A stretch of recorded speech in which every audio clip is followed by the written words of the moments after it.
Hello, everyone. Welcome back to another episode of Heartland Havoc. I am your host, Caleb Long. Along with me is the man who will eat good haluski in the rain with me on the sidelines and will watch any game with me in person, rain, sleet, or snow or shine. It is my father, Chris Long. How are we doing today? We're doing great. How are you, Caleb? We are living, we are surviving, we are thriving.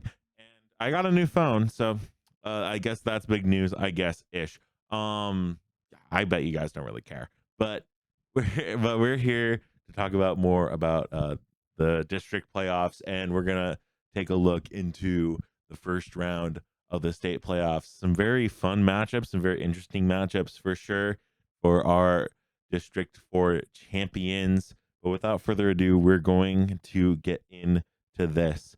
And our Class 1A champion in the Class 1A finals, in a close game, in a game that was very close up until the final minutes, we have Line Mountain beating Montgomery 20-14. Now, I low-key, I want to toot my horn a little bit. Personally, I want to toot my horn a little bit because I said in last podcast that I did think Line Mountain would win, but if Montgomery was able to limit the big time plays, Yep, it would be a close game. you did. And those words came out of my mouth or something similar to that. So I'm gonna toot my horn on great predictive work there. And it was a very strong game, very fun game. As we'll talk later in the podcast, we went to a game and we were getting a little bit of buyer's remorse. We were Because we were like, man, we should have came down to this game. contemplated changing sites at halftime. We contemplated changing sides at halftime, That'd and be too far to go. no, we decided, we decided to not go there because by the time we would have gone to Herndon, game probably would have almost been over, and I don't even think the gate operators would have worked, so we couldn't have probably gotten in. Right. I mean, we could have tried to sneak in.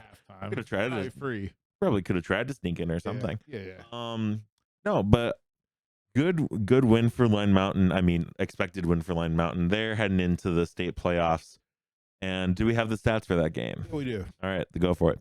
So Line Mountain 20-14, 7-7 after the first half, and interestingly, in the third quarter, the big plays were a touchdown pass from Caden Maurer to Hank Malfara from Line Mountain, but then Briar Persing returned the kickoff, the ensuing kickoff to the house for a touchdown to tie it again at 14. And then Bryce Smeltz caught a 13-yard pass from Maurer with 8:03 left in the fourth quarter for the final score. What was the first rushing touch? What was the first touchdown for Line Mountain? Touchdown for Line Mountain was a 4-yard run from Dalton Schladel. Gotcha.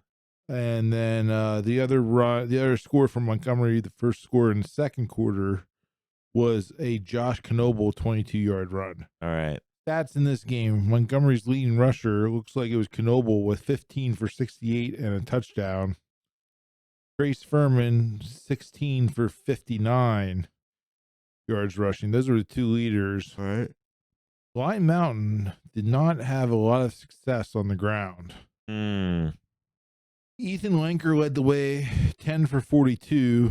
Quarterback Caden Maurer, 11 for 33. And then Waylon Schaefer, 5 for 13. So those were the most carries. Although Line Mountain was a little more productive in the passing game. Maurer was 7 of 16, an interception, 125 yards, and those 2 touchdowns. And then Peyton I think it's Peyton. I don't know. Or the quarterback for, no, it's not Peyton. That was the receiver from Danville a couple years ago. The quarterback Persing from Montgomery, 1 of 6 for 7 yards. And that was, so leading receiver for Line Mountain was Malfara, 3 for 87.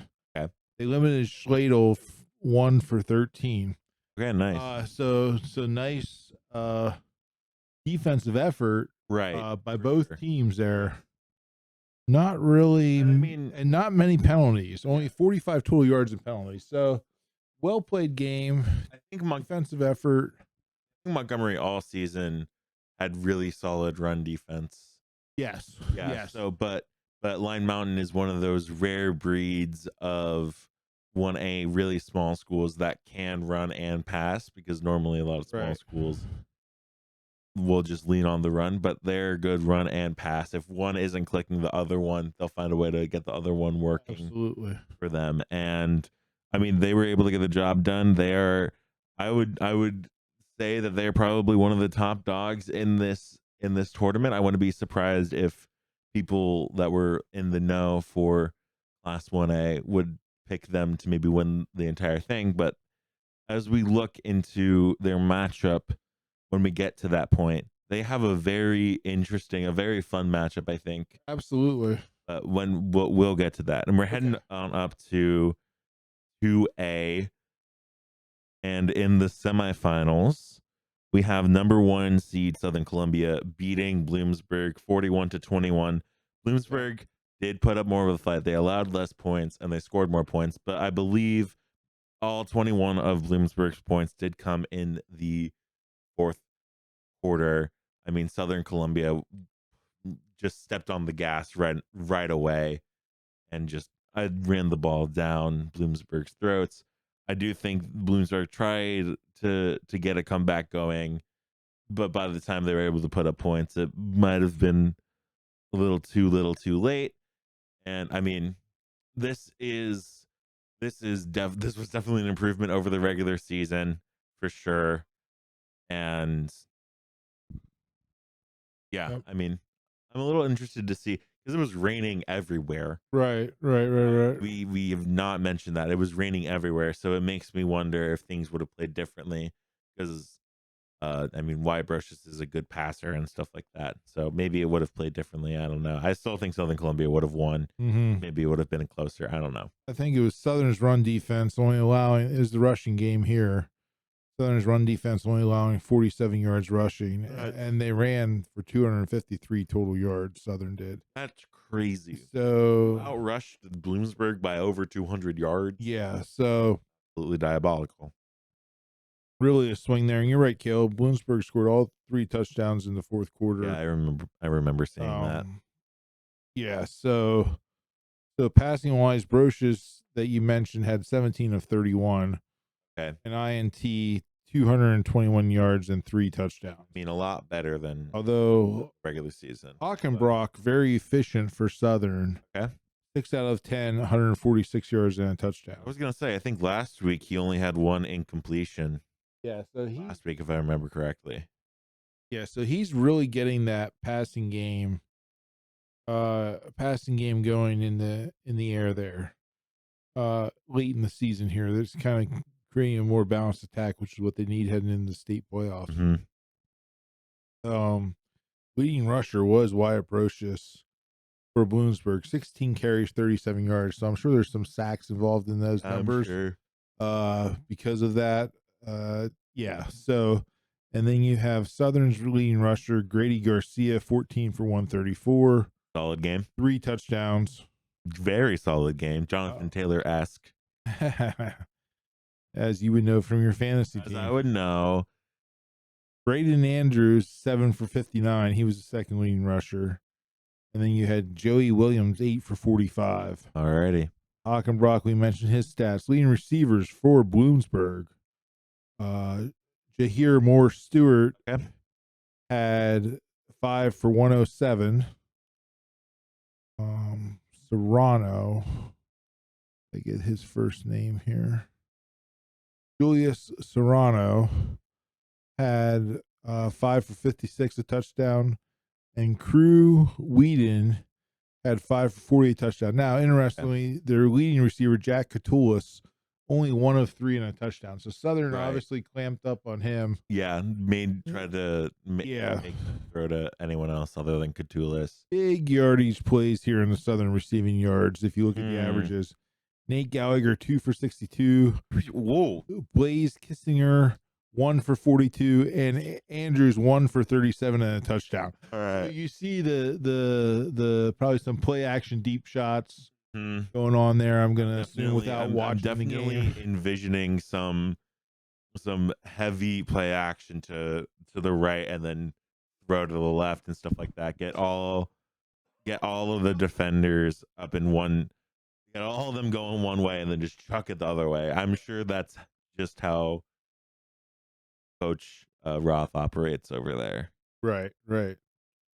I would say that's part of what uh Kind of what makes them happened click a there. little bit. Yeah, I get to Right, tap into that whenever they have some really good wide receivers. right. So that's the recap of Southern Bloomsburg with a nice season. Um, Hmm. but they're done. Yeah, I mean, I think. Sorry, I think that could have been the most efficient way of saying it. Good season for Bloomsburg. They're done. Yeah, I mean, I think I said in last week's episode, it would be an improvement to show more fight and show more spirit against the Southern Columbia team that uh, allowed 0 points against you and put up 61. So, I mean, good effort from the Bloomsburg Panthers. I think you gotta look ahead for your future seasons and see what happens with Right. that. And facing Southern Columbia in the finals for District 4, and technically they're both in the state playoffs if you kind of look at the Right, bracket. right. In Kind of air like the quotes, in first air round of the quotes, bracket, right? in air quotes, first round of the bracket. Because there are first round games going on, as we mentioned earlier. Mm-hmm. So we're gonna have Troy. Troy. Who beat Warrior Run Yep. 48-34. And I think, Whew. well, here's the main issue. Here's the main issue for Warrior Run. At the start of the game, you let Troy put up 21 points unanswered. Right. That was the main draw, and we were like main setback, and we were. I'm surprised my dad's phone was still working after this because we were also while the game we were watching was going on, we were also watching and listening to the Warrior Run Troy game because it was like we were like, how do they get down so early? If I remember correctly, where Troy just striked first on offense, Warrior Run punted, and then Troy had a couple of home run hits to the end zone, Couple big runs. couple house calls to the end zone, Yep. and by the time like by the time like middle first quarter, it was just 21-0, and Warren did put up a decent fight to try to get back into this game. I think it got down to like I believe one score like difference. I don't know if they were closer than two scores actually. They might have been to two scores or something like that, but they tried their hardest the entire game, but they started off super flat, and that's really what Uh-huh. did Warrior Run in when it came to the game. Right.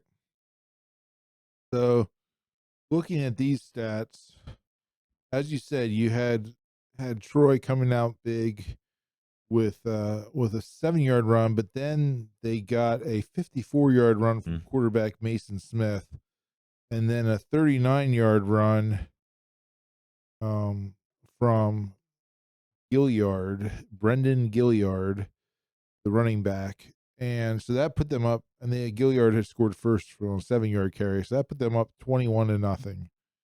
Looking at numbers though, their rushing attack, and this is really something Warrior Run did pretty good at limiting the run Yeah, all season until this game.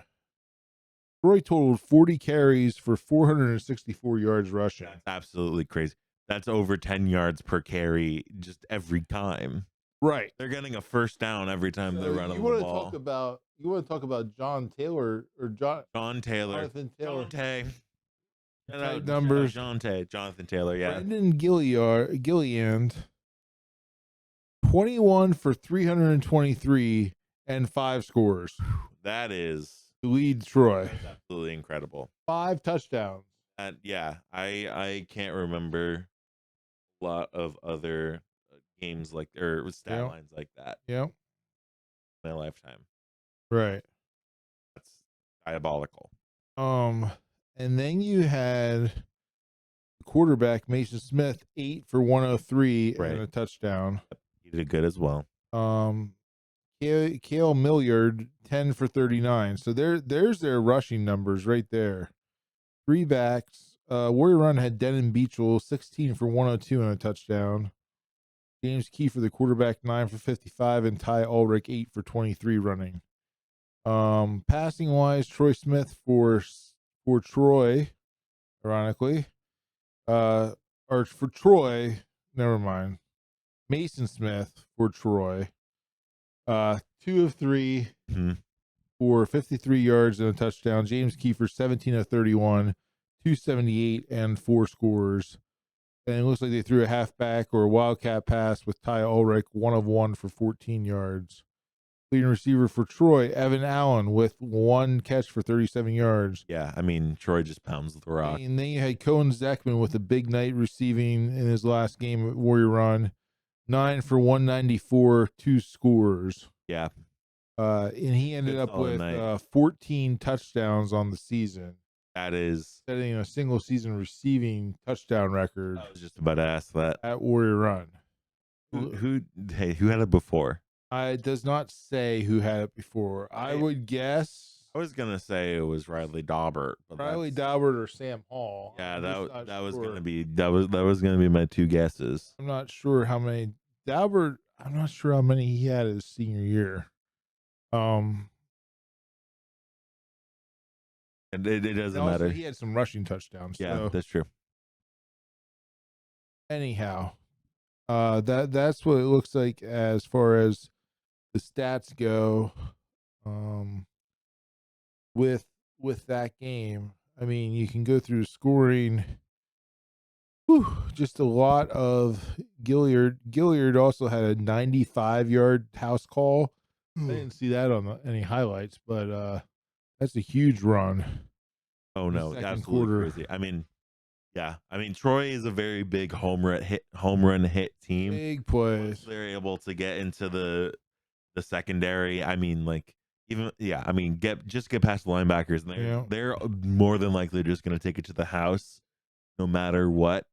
So I mean, this is a very very potent offense.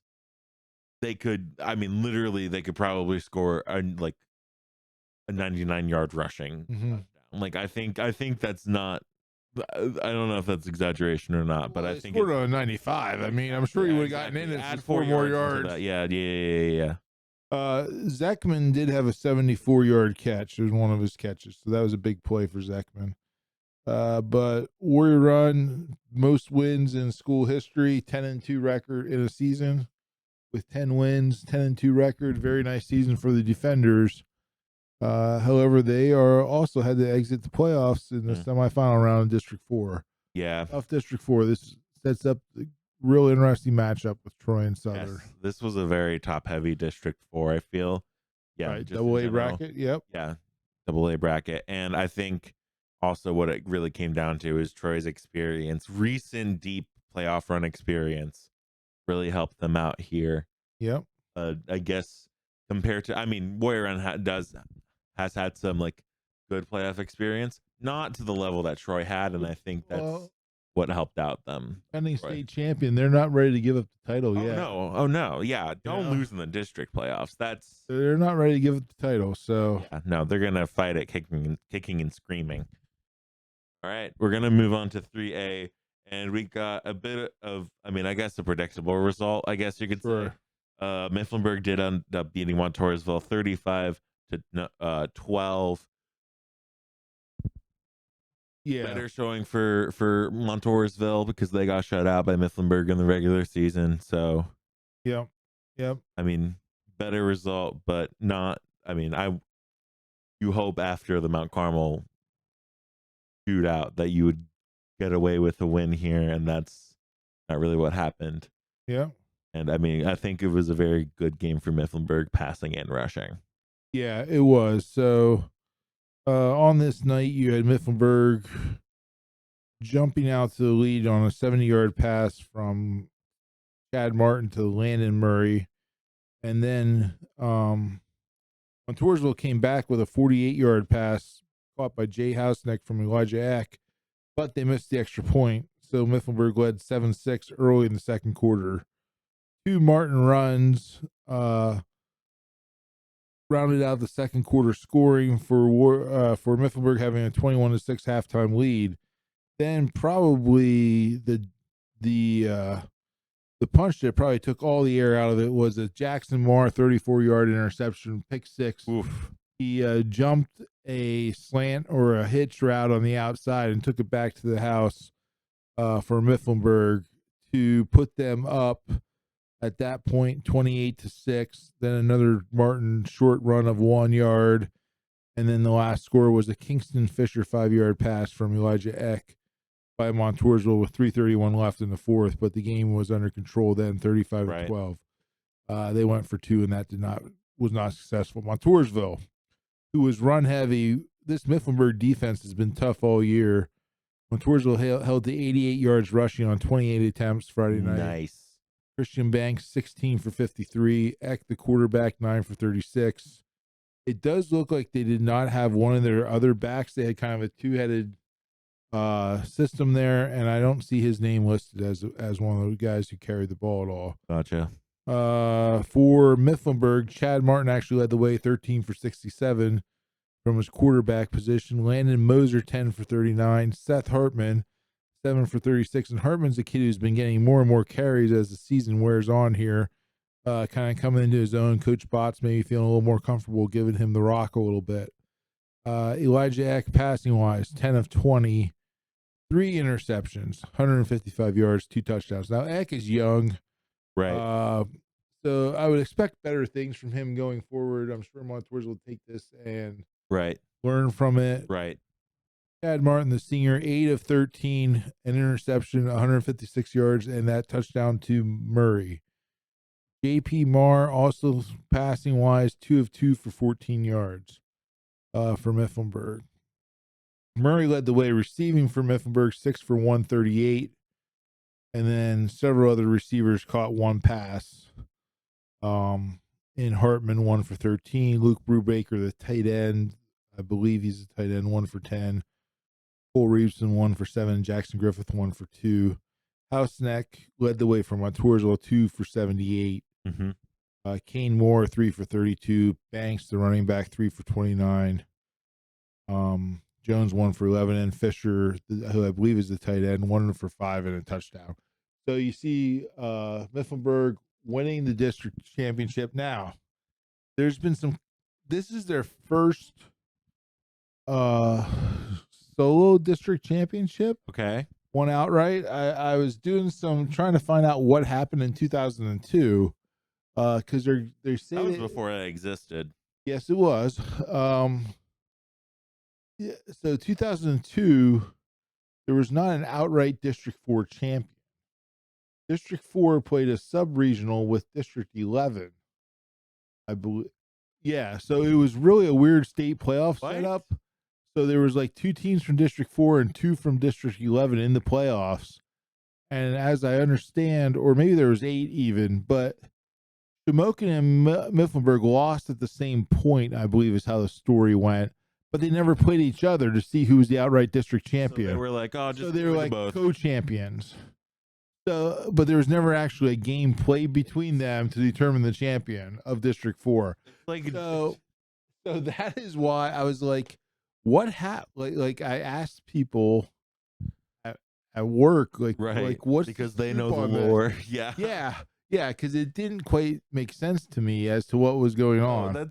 That's so weird. No, it's like in Division 3 where like the conference champions will like sometimes it'll tie and they'll just be like, oh, you're co-champions because you have the same record, and it doesn't matter like win-loss total, like right. It's just like, or head-to-head matchup if they tied for the same like win-loss. It was just, you guys are co-champions, even though you know what the result is, and like you don't need to play it off because freaking Stony Brook beat like freaking Susquehanna or something. I don't know. Okay. Yeah. But Yeah, no, good for Mifflinburg finally getting, I So guess, winning the technically district play, getting over winning that first hump. I district mean, title. yeah, Outright, congratulations. outright district title Yeah. on the field. Boom. Yep. First Yep. time. And I mean, the other team in that scenario was Shamokin, and they Right. are back to back District 4 Class 4A champions. Right. Oh, the other thing in that was okay. there was only 4 classifications back then in 2002. Oh. So that was for the AAA title. Anyhow. Well, I mean, Mifflinburg is still AAA. Right. So But now Shamokin they got their comeback. But Shamokin's moved up. Yep. They're back to back champions. Now, they won 37-0. On paper, and we were hyping this up last episode. We were really hyping this up. We were as like a Chiefs Bills rivalry-esque game. We were like, we don't care about the rain. On paper, this is going to be the most entertaining game Yep. of the slate of Friday night. We could not have been more wrong. Wow. We could not have been more wrong. We were at the game. It started off with a safety off of a bad snap that went over the punter's head. Right. And it started off at the safety, and then it was a while until Shamokin scored 9-0, and then it was a while until they scored again. This was a defensive slugfest for most of the game, and then Shamokin locked into the second half and then really started to run away with it. There was a ton of interceptions. There was a ton of fumbles. You could tell that the rain really had, like, maybe this is a stretch saying the most effect, but like it's weird because look, watching the game, you would think Jersey Shore played in a dome. Well, it was a very hard game for Jersey Shore. Shamokin really focused on stopping Bo Sechrist in the run, and they forced Jersey Shore to throw. And in the rain, trying to throw to come back, there were some unfavorable throws that Shamokin took advantage of. They got a lot of interceptions from this game. I mean, it was just honestly a masterclass on it didn't of a game. It didn't help. Shamokin. It didn't help that Jersey Shore's quarterback got injured, and they threw in 2 other quarterbacks during that game. But Nolan Pauling getting injured, that did not help. But no. But there was 5 interceptions by Colin Steinhardt for Shamokin, and that is just unbelievable. Unbelievable day defensively. As Caleb said, did not go the way we thought it would go, but we did have some good Shamokin Coal Region food. Yes, we did. We had some haluski. Yeah, had some pierogies. We had some sausage. Some good. We had good a pizza sausage. that the crust was way more buttery and way more crispy than we thought. Right. Yeah. So we sampled the concession stands. And that did not disappoint. We got checked out by a guy at the concession stand who I don't think has ever left Cole Township. No, he was definitely from the cool. He was definitely from out there. He definitely. I don't think he ever went anywhere else in the world other than Shamokin, Mount Carmel. Yeah, he's only been to Mount Carmel for the Shamokin Mount Carmel football game to the Silver Bowl. Yeah, that's probably the only. He probably never left Cool Township other than that in his life. He's probably about 65. Yeah. Just at the scene. Anyhow. Yeah, you had big numbers. Bo Sechrist was held to 14 carries, 42 yards. Overall, Jersey Shore 72 yards. Shamokin 40 carries, 312 yards rushing. You had Logan Steele, the quarterback, 12 for 111 rushing and a touchdown. Zakeem Clinton, 17 for 152, 2 touchdowns, and one of the angriest runs you're ever going to see out of a high school one of the player. most diabolical runs you will see in your lifetime. I mean, it looked. We were standing in the end zone, outside the end zone at that, and it looked like he was stopped. Yeah. All of a sudden, he comes out of the pile. He spin moves. He puts another spin move on a guy, straight arms someone, and he's off to the races towards us. Real impressive. He had 17 for 152, 2 touchdowns. Noah Ringus 5 for 40. And that's pretty much their rushing stats. Steele was only 2 of 8 passing for 22 yards, but they didn't need to throw the ball. So like they just didn't need to throw. It was raining, mist, drizzle the whole night, but so they decided, hey, we're gonna run the rock. For Jersey Shore, Pauling before he became injured, 7 of 10 for 35 yards. Then they had Luke Ryan was 1 of 6, 2 interceptions, 36 yards. And Carson Watkins was 1 of 6, 3 INTs for 3 yards. And Watkins was also the leading receiver, 3 for 57. So that just tells you a little bit of what Jersey Shore had to try to overcome. Good season by them, but not up to par as to where they've been sometimes. Ended up 9-4. And yeah, they are not your District 4 champs. Obviously, they are also sitting at home this week while Shamokin moves on to the state playoff. Mm-hmm. Yeah, and I mean Shamokin's moving in with a lot of momentum. Heading into that playoff. What do you think of their line? They're pretty big, aren't they, Caleb? Yeah, I think my dad is hinting at one specific play. Okay, so Shamokin was driving down towards us, and to set the scene, we're on the end zone with the cannon, Right? Which got me every single time.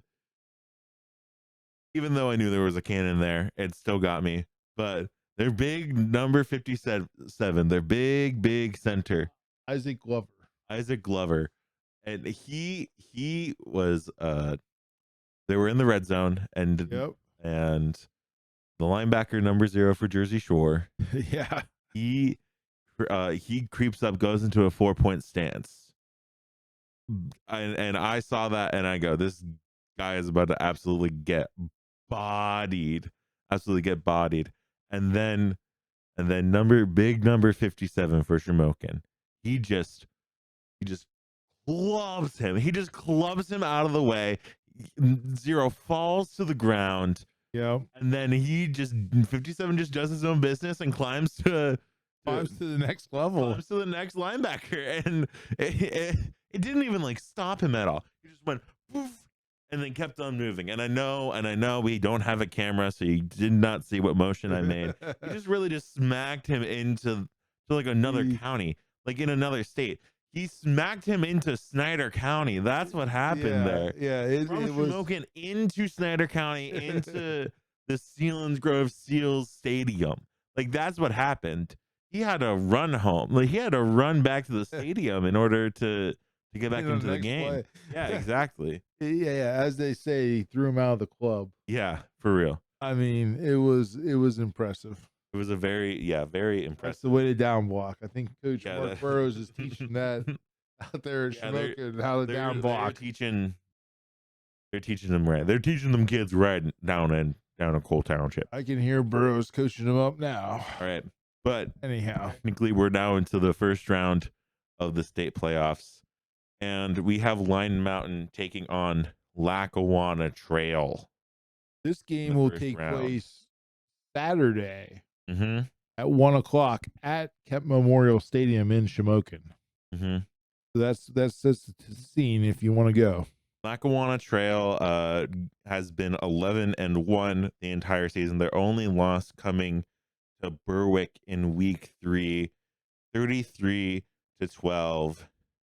And they've just been real solid. They've been real solid behind their rushing attack. And I checked Max Preps, and their leading rusher, Isaac Ryan, I believe it's Ryan, spelled with an O. Isaac Ryan leads the nation. The nation? In total touchdowns. Wow. With 48. And he's averaging 219 rushing yards per game. Ooh. This team runs through him and him alone. Really. They are what do you think of when it comes to like a small BA team with one really good player and they just use him. They utilize him so much. And it is for Line Mountain the question of, can you stop him? Right. Can you stop him? And I think for Lackawanna Trail, you need to figure out how to stop this balanced attack of Line Mountain. I don't think anyone's been able to really figure it out. And I mean, I think this is their Line Mountains. It's their biggest test so far. I think their first test was against like Steelton High Spire and stuff like that, but they were able to get that done. They were able to handle that. Right. But this is their biggest test. How do you stop this man that leads the nation in total touchdowns? And if you can mitigate his use, I think you sail to a win here. I don't know much about Lackawanna Trail's defense. I'm gonna assume they have a decent run defense, but I think they might end up with the same pitfalls as what happened with Montgomery in the district finals. I would say they have a decent defense. Their first round game was a 50-6 win over Nativity BVM, and then they defeated Tri Valley last week 41-14. So both putting up points, limiting defense. Ironically, Tri Valley the week before only scored 3 points. 3-0 win. Dang. Okay. Over Marian Catholic. Anyhow, that is what we're looking at. Lackawanna Trail, they've been good for the last several years. A really good single A team. I remember them always being solid. Lost to Muncie, pretty sure in this round, because Muncie went beyond this round definitely last year. I'm gonna look that up. So that was quite the. But they've been a run team, a wing T type team, and they've generally had good fullback, and that's where I believe Ryan runs out of the fullback position. About right. Yeah, they lost to Muncie last year in this round. Okay. 47-46. Right. That was I was gonna say I think it was a shootout because I think I was watching that on streaming that a bit on Huddle or something or. And then 2 years ago, they lost in the second round of the state playoffs to Steelton High Spire. There you have it. There you go. I guess that's. So they're in familiar territory. They are in familiar territory. Lime Mountain has not. I don't know when the last time Lime Mountain was in the state playoff. I couldn't tell you. So I mean, I think that could also balance out with state playoff experience for Lackawanna Trail. Could balance out with Line Mountain. I do think Line Mountain is the better team. This is, I mean, you can have a double header Friday, Saturday night. Go to a game in our area, which we'll get to, and then you can go and watch Lackawanna Trail and Line Mountain. I think that would be a very good game. But the last time I said that, we went to Jersey Shore and Shamokin, and that was 37-0. Right. But that's all right, and then we're heading into 2A, Class 2A finals. Familiar territory, meeting once again in the playoffs is Troy versus Southern Columbia. We had to take a little break, but we are back. And when I was looking at it on my phone, I think this is like the 4th or 5th straight year Troy and Southern have faced each other in the playoffs. In 2022, Southern beat Troy 48-12. In 2023, okay, yeah, 4 years in a row. 2023, they beat Troy 14-0. 2024 was when Troy beat Southern Columbia 69-28. Right. It's the 4th time they're meeting up in 4 years, and I think also in previous years they've faced each other in the district finals or the district playoffs. So these teams are playoff rivals basically at this point. This is going to be a bloodbath. I think this game also could end up being a real shootout. I mean, like shootout run wise, you know what I'm saying? Like I do know what you're saying. I don't know that either team's going to be able to stop the other one. Yep. Running wise, and that's what I was going to say. As I look at the points, they both scored over 40 points in both their playoff games so far, and that is just phenomenal for both teams. And we went over the stats, the run stats. Troy's senior running back is back and doing well. Yep. Garcia's coming into his own. I will say though, I'm not sure how well Troy passes the football, and Right. Southern definitely has the Southern better is passing working game. on that passing game. And Troy did give up yards to Warrior Run in That's the true. rain last week, so I think that that could be might the be the X deciding factor. factor here. Is that Southern could be more balanced Mhm. offensively. Yeah, I think that's good analysis from my papa over here. Yeah, I do agree. I do think Troy might have slightly better running game. I think, I mean, they've been able to just pound the rock. Right. I mean, both teams have the ability to home run hit in the run game. And I mean, I think if if Troy is able to stop Southern Columbia's run game, Southern Columbia can pass at least a decent amount in order to continue drives. I think, I mean, yeah, Southern's or passing game is better than Troy's passing game, Mhm. I do believe. So if Southern Columbia is able to stop Troy's run game, which is gonna be like the hardest run game I think that they've had to face, then I think you see Southern come out with the win here. I it's hard to pick against hard to pick the defending state championship champions to lose in the district playoffs, but I don't like these teams. I think I want to lean on the fact that Southern Columbia has a better passing game here, and that Southern may, I think Southern could win this. I could also see the fact that this game could be like points on points on points on points. Right. It could come down to It- things like this special could teams, kicking Yeah, game. special teams. This could also end up going into overtime. I wouldn't be shocked by that. Absolutely. Absolutely. Mhm. I would also say I would expect Southern to win this game. Yeah. Just they've been really tough all year, and it's another team like of previous years where they keep getting better and better as the season Mhm. wears on. I also think for the fact Southern Columbia has faced better competition, I Yep. will say they beat Mifflinburg and they beat Montoursville. They've beat some really solid teams and Mount Carmel and stuff like I think they that. beat Mount Carmel, Yeah, right? they definitely beat Yeah. Mount Carmel. And Troy's, and that's just in the regular season. Troy's best win was recently to Warrior Run, and then I guess their other notable win is Athens.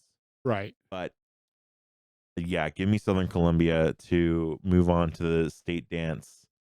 And now we move on to 3A. And I think probably in like, this is a very fun matchup. Mifflinburg words is facing Scranton Prep, who, I mean, is only, I believe, 7-5. I think they were 5-5 to end the regular season. Yeah, I think they're And 7-5. and they went on a tear in their playoff runs. And I know uh Scranton Prep was able to technically upset Jersey Shore in like week 8 or Mhm. 9 of the regular season. Right. Scranton Prep, this record is way better than, or way worse than what I think this team is. This is a very solid Yeah, they Scranton have Prep some high team. profile losses, so we will. And they've blown out Mifflinburg. That's the like They blew out Jersey Berwick. Shore. They no, Blew they out blew Berwick. blew out Berwick in the playoffs. That's what I was Okay. trying to say. And I mean, 3 of their losses. One of them is North Pocono, which North Pocono has always been a really good team. Right. And then when I looked at it, they lost early on in the season to a team from New York that is like a top 20 team in New York, and then they lost to a top 20 team. This is based off of Max Prep rankings, like a top 20 team in Maryland. So they've been facing off against tough competition. And I think they started 0-3 and then went 5-2 to end their season. But this game is at Milton. Right. This game is at Milton. So if you want to see two playoff games in our area back to back, State playoff games. playoff games, you can hit up this one in Milton, and then you can hit up the Line Mountain Lackawanna Trail. And I do think that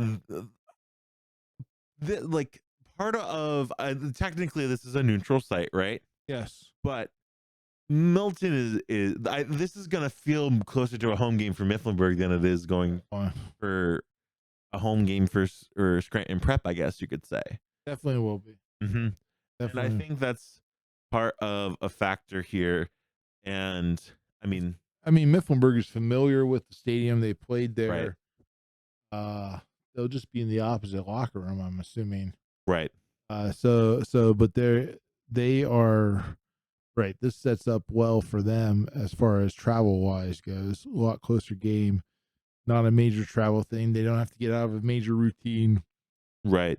Grant and Prep having to travel a little Yep, they further, definitely have to a travel a lot bit. further actually. So, but they are, public versus private school here in the first round of state playoffs. We'll see how this plays out. Yeah, I I mean, mean, Mifflinburg with one of the best teams they've had ever. mhm. Really solid run and pass, and really solid defense this year. We'll see how they can match up with Scranton Prep's receivers and their running back. Yep.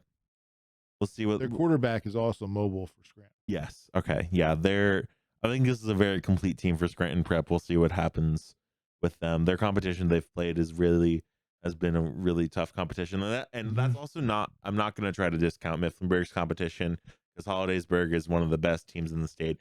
Southern Columbia is one of the best teams in the state, especially in Double A. Right. So both of these teams have faced off against really, really tough competition.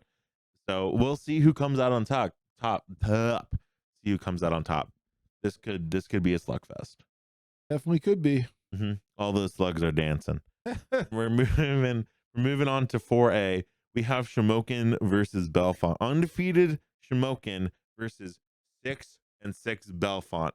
And I will say some of their wins, they went into the playoffs 4-6, and then they rattled off 2 wins. I guess you could say an upset against Juniata, but Juniata was like 5-5 heading into the playoffs. This is a weird matchup because also the fact of the matter is they're playing at Bellefonte. This is technically a home game for Bellefonte. I don't know how that would have worked out or anything like that, but like when I saw it, I was like, what the crap is happening here? The seedings are who hosts is determined before the season starts. Okay. By who wins the districts. Okay, so it's so it was predetermined that whoever won District 6 was going to host this game this year. Last year, Shamokin hosted Juniata. The other reason why the game is closer for Mifflinburg is Mifflinburg would actually be hosting this game as a home game if they had turf and enough seating. But all the state playoff games have to be on turf. And Mifflinburg having grass, they were ineligible to host this game. I'm also assuming that's also why the Lime Mountain game is fairly close for Lime Mountain to be at Shamokin with turf. Like, so it has to be within the district that they play in, and it has to be turf. And yes, and it has to have enough of a seating capacity. So that is why those 2 games are on neutral sites, but the neutral sites are closer. And this is also why Shamokin has to go to Bellefonte. Okay. Yeah. And I mean, looking at Bellefonte's losses, there are some really weird losses. They got blown out by Forest Hills. They lost to Bald Eagle area, which, I mean, this is sort of like I guess like a mid year for Bald Eagle area. I mean, they're a pretty good team, but it was a kind of mid year for them. And I mean, none of their wins are like super impressive. They're like very close wins, and I mean, I guess you can say for Bellefonte, they've been able to hang with a lot of their opponents when it comes to like their losses and stuff like that. There's an overtime loss in here, but then there's some like losses where they've gotten like shut out from the scoring. So I think there's a chance that Bellefonte could hang with Shamokin, but I think the bitter rivalry between Jersey Shore and Shamokin, and the fact that Shamokin was just able to just give them 0 points. Yep. I think that is like a big momentum booster for Shamokin, and I think they have a big chip on their shoulder for going out in the first round of the playoffs last year. And I think they're a little disappointed they don't get to play Juniata again, because that's the team that handed them the loss. Yeah. There was a chance that Juniata was going to play them, but it's Bellefonte, and they were like, "Oh, you took this away from us. We're going to destroy you now." Bellefonte defeated Juniata, and then you have Shamokin I mean, we'll just see. I can't believe that Belfont would be a more complete team than Shamokin. No, I don't think As that. long as there aren't mistakes, Shamokin, I would believe, would win this game going away. But we don't know. At this point, we don't, it's in the state playoffs. The only certainty is there will be at least one District 4 team playing next week. That's the winner of the true. Southern and Troy Yeah, game. exactly. That's a guarantee. That's the only guarantee that we have. We hope this is going to be a really short episode. We hope there's still 4 teams playing next week, but we'll see what happens there. All right, there we go. That is our breakdown of this week's games, and finally, going to cap it up with everyone's favorite segment, Talking Time Machine. My dad has it figured out. Last week it was music, and I did okay at music. And I'm not okay. Let's go for it. I'm not even gonna try to like hype it up because go for it. You got something pulled up in your phone. I'm gonna look the other direction. Yep. Okay, trivia question. Somewhat trivia, somewhat description. This television show, centered on the adventures of 2 California Highway Patrol motorcycle officers. The series was known for high-speed chases and motorcycle stunts, often featuring dramatic pile-ups. It was distinguished from grittier police dramas by its upbeat, family-friendly tone and focus on teamwork. Baywatch? No. It featured motorcycle cops. It ran from 1977 to 1983. 6 seasons. There was a movie. There was also. It was based in Los Angeles. Okay, that's. I need to stop thinking of Miami Vice. Yeah, stop thinking of Miami Vice. Thinking about Florida. I can also pull up a snippet of the theme song. I mean, if you want to pull up the snippet. While you're trying to think. Is this one of your favorite shows, or is this just... No, it was one of my favorite shows. All right. It also had the title of the show also was an acronym. That's the word I'm looking for. It was an acronym. LAPD. No. Los Angeles Police Department. No.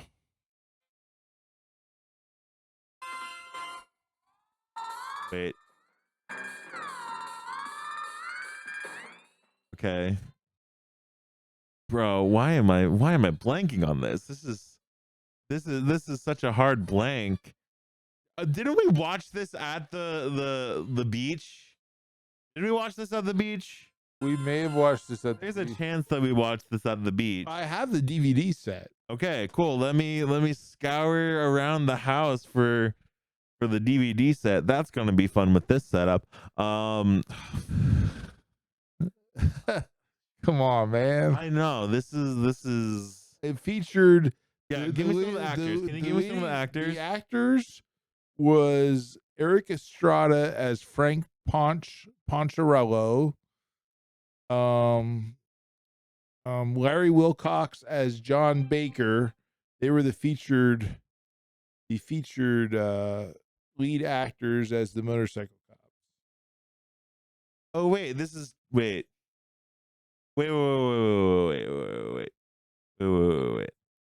There was Emergency, and then there was the other one. This is the other one.